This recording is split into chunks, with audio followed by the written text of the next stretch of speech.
ပြီးတော့လေဒီကောင်ကြီးကလည်းတက်သားကြီးပါဘူးတက်သားကြီးပါဘူးတော့ဘာလို့ချင်တာလဲဒီမှာတော့ခိုင်းစီတယ်တော့ခိုင်း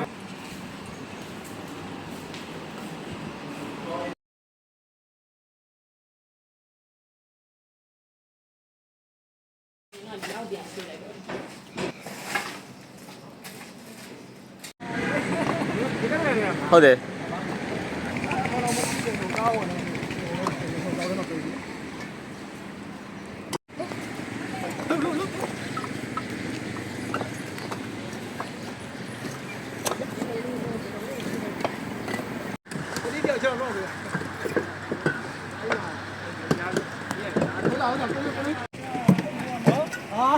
ရင်းတော့ကြောက်တယ်ရတယ်ကားတော့အဲ့လိုအသားမျိုးနဲ့ငါတို့လောက်လာခဲ့တယ်အဲ့လိုကားပြောသွားတယ်ရိုက်တယ်